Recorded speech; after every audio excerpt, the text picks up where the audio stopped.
अंतर्गत भगवान श्री कृष्ण 125 वर्ष की आयु को व्यतीत करने के बाद अपने गुरु धाम जाने की तैयारी में थे। भगवान ने अपने परिवार के लोगों को संदेश दिया, हे मानवाओं, संसार में मनुष्यों के बिगड़ने के, विनाश होने के जो साधन बताए गए हैं मुख्य रूप में 5 साधन हैं। मनुष्य के जीवन में धन हो जाए, बल हो जाए, पद हो जाए, रूप वैभव ऐश्वर्य हो जाए तो व्यक्ति को प्राय बिगड़ने की संभावना बन जाती है। इसीलिए मानव जीवन में चाहिए कि हमारे पास अगर धन हो जाता है, बल हो जाता है, पद हो जाता है, रूप वैभव हो जाता है, ऐश्वर्य हो जाता है, इसको विवेक से इसका उपयोग करें।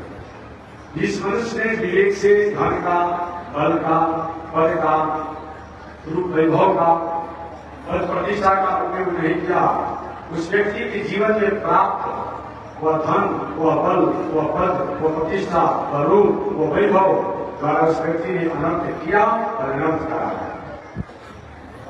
इन पावन प्रसंगों को भगवान श्री कृष्ण अपने पुत्र को समझा रहे थे, परिवार को समझा रहे थे।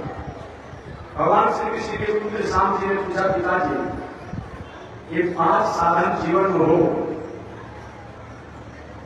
ऐसे साधन द्वारा हम भटकने की संभावना हमारे जीवन में न आवे। धन होने के बाद भी, बल होने के बाद भी, पद होने के बाद भी, रूप वैभव होने के बाद भी, मान सम्मान होने के बाद भी हम न बिगड़े, इसके लिए कोई साथ उपाय है क्या? भगवान श्री कृष्ण का इसके उपाय है कि विवेक का होना। विवेक से युक्त अगर हम धन, बल, पद, प्रतिष्ठा, रूप, ऐश्वर्य, वैभव से जीवन जीते हैं, कितना भी धन हो जाए, कितना भी बल हो जाए, कितना भी पद हो जाए, कितना भी रूप वैभव हो जाए, व्यक्ति को बिगड़ने की संभावना नहीं रहती है। आगे उन बालकों ने पूछा, पिताजी विवेक क्यों बिगड़ता है और विवेक को कैसे शुद्ध रखने के लिए क्या किया जा सकता है? विवेक को सात्विक और नियंत्रित करने के लिए क्या किया जा सकता है? भगवान श्री कृष्ण का बेटा जीवन में 5 को दुर्गुण आ जाए तो व्यक्ति को विवेक भ्रष्ट होने से कोई रोक नहीं सकता है। शराब की नशा, वेश्यावृत्ति की नशा, जुआखोरी की नशा, हिंसा का दुर्व्यसन और अनिति अन्याय का सहारा लेना। ये 5 को दुर्गुण आ जाए तो व्यक्ति को भ्रष्ट होने से, विनाश होने से कोई रोक नहीं सकता है। कितना भी धन हो, बल हो, पद हो, प्रतिष्ठा हो, मान हो, सम्मान हो, लेकिन उस व्यक्ति को समाप्त होने से रोक नहीं सकता। आगे उन बालकों ने पूछा कि विवेक भ्रष्ट क्यों होते हैं, ये बता दें। पिताजी ये बताइए कि विवेक क्या करने से भ्रष्ट नहीं होते हैं? तब भगवान ने कहा कि 7 को शुद्ध अगर जीवन में उतार लिया जाए तो विवेक को भ्रष्ट होने की संभावना नहीं होती। वो 7 शुद्ध कौन कौन है? जो कल मैंने बताया था, जीत आसनो, जीत श्वासो, जीत क्रोधो, जीत इंद्रिय, जीत आहारो, जीत व्यवहारो, जीत समझ। सबसे प्रथम जीत आसनो, अपना बैठक आदि पवित्र होना चाहिए। कल मैंने कितना प्रसंग निवेदन किया कि भीष्माचार्य जी 58 दिनों तक बाण शैया पर पड़े रहे। इतने मुझ कोटि के संत भीष्माचार्य जी कहते हैं कि 21 जन्म तक हमने कोई पाप नहीं किया। 21 जन्म तक भीष्माचार्य पापी व्यक्ति के पास रहे, पापी व्यक्ति के अन्न खाए, पापी व्यक्ति के साथ उठन बैठन रहा, गौरवों के साथ, जिसके कारण उनको इधर होना पड़ा। इसलिए हमारी बैठक आज जो होनी चाहिए वो पवित्र होना चाहिए। जीत आसन, जीत सांस, अपने भावनाओं द्वारा किसी की अनिष्ट की भावना नहीं होना, ये भी विवेक शुद्ध करने का उपाय है। जीत आसनो, जीत सांसो, जीत क्रोधो, अकारण दूसरे को नुकसान पहुंचाने के लिए, राष्ट्र को नुकसान पहुंचाने के लिए, समाज को नुकसान पहुंचाने के लिए, देश को नुकसान पहुंचाने के लिए संस्कृति को नुकसान पहुंचाने के लिए, शास्त्र को नुकसान पहुंचाने के लिए, धर्म को नुकसान पहुंचाने वाली क्रोध नहीं करना चाहिए। और जिस क्रोध करने से अगर इन चीजों का संरक्षण होता हो तो अपने आप को क्रोध होते हुए भी क्रोध नहीं कराता। जितासन हो, जित साहस हो, जित क्रोध हो, जितेंद्रिय। और चौथा बताया कि इंद्रियों को जीतने वाला होना चाहिए। इंद्रिय भी, हमारी इंद्रियां गलत मार्गों की तरफ जा रही है, खान पान वाहन सांस उठन बैठन बोलचाल, इन पर संयम करना चाहिए। हम उस राष्ट्र के रहने वाले हैं, उस देश के रहने वाले हैं जो आपने जाना होगा, अर्जुन का नाम सुना होगा, पांडव नंदन, पांडुपुत्र अर्जुन का नाम आपने सुना होगा। अर्जुन एक बार स्वर्ग में गए, स्वर्ग में गए, देवराज इंद्र ने अर्जुन को प्रसन्न करने के लिए अप्सराओं में श्रेष्ठ अप्सरा जिसका नाम है उर्वशी, उर्वशी से अनेक अप्सराओं को अर्जुन को प्रसन्न करने के लिए नृत्य करने का आदेश दिया। उन अप्सराओं ने अपनी अनेक प्रकार की कला कुशलता का प्रदर्शन करके और अपने नृत्य को प्रदर्शन किया। अर्जुन लिखते रहे। नृत्य जब समाप्त हुआ बजाते को अर्जुन अपने जहां नियत किया गया था द्वारा वही चले थे।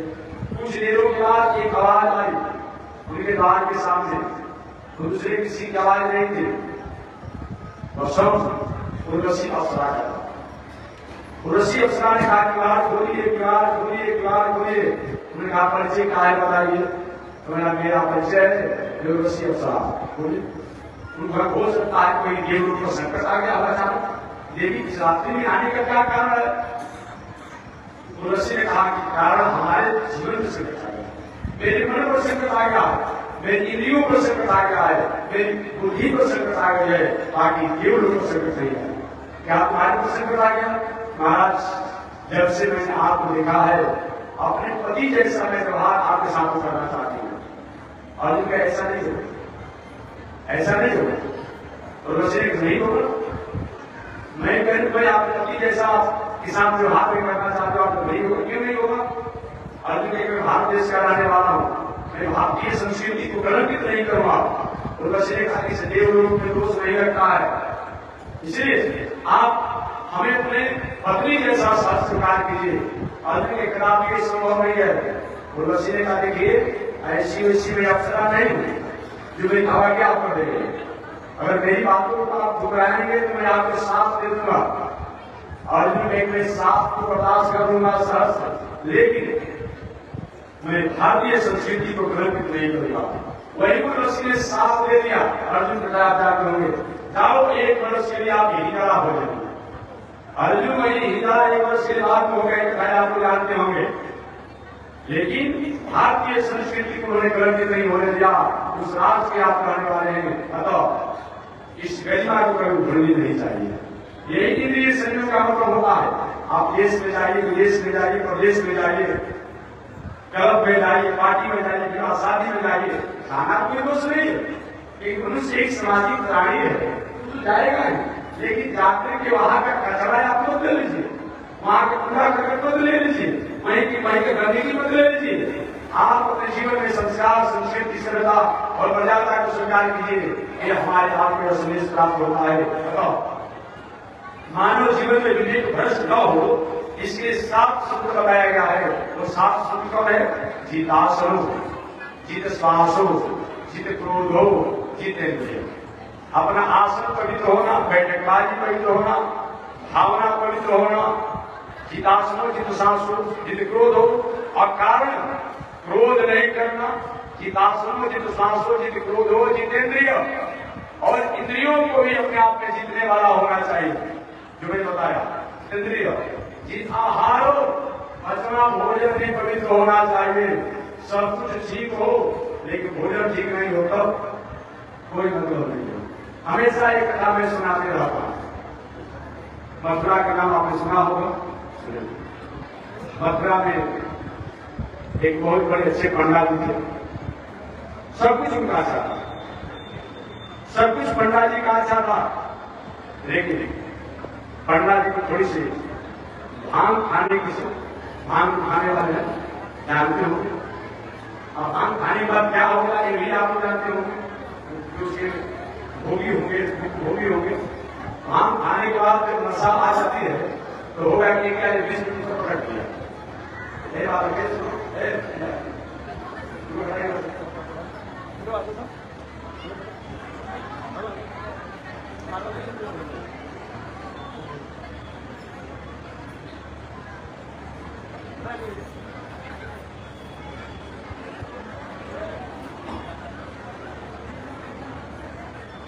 मैं निवेदन करना चाह रहा था और सामने से चलता है मैं निवेदन करना चाह रहा था जो खाने वाले भांग को समझते हो क्या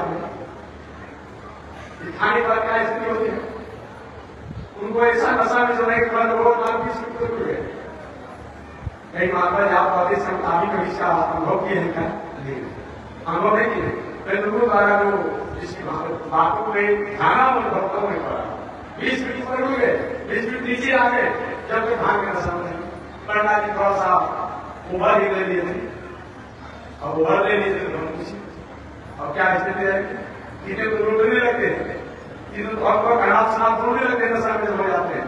पढ़ना जी ने भांग का गुना खा लिया था, आप चल गए थे। उनका घर जो था परली विश्वास, परली विश्वास है ना जमुना विश्वास, जमुना विश्वास पढ़ना जी का घर ठंडा का समय था, अगहन का समय था। लगभग पन्ना जी अगहन के समय में स्वाभाविक रूप से बहुत जल्द ही अपने आप में गिर डूब जाती है, अंधेरी रात हो जाती है, उसे गिरने लगती है। पन्ना जी विश्वास घाट पर आए, काम करना, पूजा पाठ व्यवस्था जो है विश्वास है, हर बात परली विश्वास मैंने जमुना विश्वास था। अब विश्राम घाट पर जब आए आवाज लगा हे कोई नाविक है, मुझे परली विश्वास जाना है, हमें कुछ बता दो नौका से, जो भी तुम्हारी मजबूरी होगी मैं दूंगा। अगर कोई दूसरा यात्री नहीं भी होगा, जितने यात्रियों का जो मजबूरी होता है मैं अकेले चुकता करूंगा, मुझे कुछ बात बता दो। कोई नाविक था, ठंडा का समय था, अपने नाव को विश्राम घाट पर बांध करके सभी नाविक अपने अपने घर चले गए। पंडा जी भांग के नशे में थे, उन्हें कोई नहीं तो बैठ नहीं और नौका पर सवार हो गए। और नौका पर सवार होकर के और नौका को खेलने लगे, लगी से नौका को खेलने लगे। कभी चंपू चला रहे हैं, कभी परिवार को चला रहे हैं, कभी लगी से चला रहे हैं, अकेले हैं। सायंकाल 5 बजे विश्राम घाट पंडा जी नौका पर बैठे और प्रातः काल 5 बज गया। प्रातः काल देखे थोड़ा सा नशा भी हल्का अंदर भी गया, 12 घंटा हो गया। उस जीव ढूंढे थी अपने आप, आवाज आ रहा था। पंडा जी ने कहा अरे भाई ये कौन सा जगह है? लोगों ने कहा बाबा इस जगह का नाम जो है विश्राम घाट है, इस नाम विश्राम घाट है, विश्राम घाट। अरे मैं सायंकाल 5 बजे विश्राम घाट नौका पर सवार हुआ, अभी प्रातः काल हो रहा है, अभी विश्राम घाट है, पूरी तय नहीं हुआ। एक ने कहा आती बाबा स्नान करने आया था विश्राम घाट, पूरी जीवन आपकी बीत जाएगी, कभी कभी नौका आपको विश्राम घाट से आगे नहीं पहुंचाएगी। अंधा हुआ है क्या मैं नौका नहीं खेल रहा हूं, क्योंकि नौका तो आप जरूर खेल रहे हैं, लेकिन भांग के नशे में होने के कारण नौका की रस्सी जो है वो खूंटी से नहीं खोलेगी। और जब तक से रस्सी खूंटी से नहीं खोला जाएगा और तब तक चाहे कितना भी नौका खेलते रहिए, नौका वहीं पर वहीं पर रह जाएगी। ये पंडा बाबा की केवल कथा नहीं है, एक मैंने उदाहरण दे दिया, वही हाल हमारे जीवन में भी है। हम चाहे नवरात्र कर ले, श्राद्ध कर ले, छठ कर ले, वैष्णवी देवी जाए, जगन्नाथपुरी जाए, तिरुपति जी जाए, चाहे बैद्यनाथ धाम जाए, जहां जाना है दुनिया में, बद्रिकाश्रम जाए, सब कुछ कर लीजिए, चारों धाम सब व्रत कर लीजिए, जब उन्हें पूजा पाठ कर लीजिए, लेकिन हमारा भी अगर आहार ठीक नहीं रहेगा तो हमारी भी नौका विश्राम घाट के विश्राम घाट पर रुकी रह जाएगी, वही की वही पर रह जाएगी, हमारी भी नौका आगे बढ़ने वाली नहीं है। इसलिए मानव जीवन में 7 सूत्र बताया गया है, उन 7 सूत्रों में जित आसनो, जित श्वासो, जित क्रोध हो, जित इंद्रिय, जित आहार हो, भोजन पवित्र होना चाहिए, और जित व्यवहार हो, व्यवहार भी पवित्र होना चाहिए। केवल भोजन से काम नहीं चलेगा, व्यवहार भी पवित्र होना चाहिए। असतः जित संगो, संग भी पवित्र होना चाहिए। एक कथा हमेशा मैं सुनाऊंगा, आप आदि वक्त के हैं तो संग भी 7वां सूत्र है, जित संगो सहवास भी ठीक होना चाहिए। एक बार पिताजी आप ही के चलते हम लोग बार बार आना, हम लोग साथ आप ही चल चलिए। पिताजी तरह मैं नहीं जाऊंगा, जीवन में अभी क्या गांव में मैं बाहर हो जाऊंगा, ऐसा नहीं होगा। बहुत लोगों ने आग्रह किया पिताजी आप फिर से कहीं मैं करूंगा, लेकिन चलिए। फिर सुनो एक शर्त है, मैं चलूंगा लेकिन साल में हमको तुम लोग 1 महीना के लिए हमारे गांव को पहुंचाओगे 10 एक बार, तब तुम लोग के साथ चलो। ठीक है पिताजी। बेटा भी सोचा चलो 11 महीने साथ रहेंगे, 1 महीने तो पहुंचाना पड़ेगा। इसी अनुसार वो चले। ये भी लौट करके 11 महीने के बाद आए और 11 महीना के बाद जब लौट करके आए, पुराने आदमी घूमने की स्वभाव थी, टहलने की स्वभाव थी। और वे क्या किए, अपने गांव से अपने घर से अपने गांव से अपने घर से वो पश्चिम की तरफ यात्रा की। और पश्चिम की तरफ जब यात्रा की तो यात्रा करने के बाद कुछ आगे बढ़े हो गए कि अचानक एक जंगल मिला। उस जंगल में जब गए तो जाने के बाद देखते एक माँ सूगा था तोता, और तोता जो है देखते ही भले आदमी कहा धरो पकड़ो मारो लूटो, धरो पकड़ो मारो लूटो, बहुत धन कमाया है, आभूषण भी पहना है, छोड़ना नहीं है, छूट जाएगा तो बहुत संपत्ति का नुकसान होगा। ऐसा तोता जमीन आवाज लगाया पेड़ों से। अचानक जंगल में रहने वाले लुटेरे आए निकल कर जंगल में से, और भले आदमी का सब कुछ लूट लिया। एक मात्र कथा पर छोड़ दिया, सारा संपत्ति कपड़ा लाता सब कुछ लूट लिया। दुखी हुई। मैं तो सोचा कि पश्चिम की यात्रा करूंगा, मैं तो सब लूट लिया, मैं अब नहीं आऊंगा। बताओ इस दुकान में मेरा सब कुछ लुटवा लिया। रहे बेचारे गांव पर। इसी तरह से समय जितने बाद में चले गए विदेश। साल में कितने बाद पुत्र मेरे भाई कुछ भी भला हो बुरा हो काम तो काम होता है, मैं गांव में चलूंगा। पुत्र ठीक है पिताजी, पुनः गांव को लेकर गया। और इस बार जब लेकर गया दूसरी बार तो कहते हैं मैं पश्चिम नहीं जाऊंगा, मैं पूरब की यात्रा करूंगा। और अपने गांव से अपने घर से पूरब की यात्रा की। अब पूरब की जब यात्रा की तो कुछ ही आगे बढ़े थे, संजोग से वैसा ही जंगल था, और जंगल में वैसे ही सोता सुना था।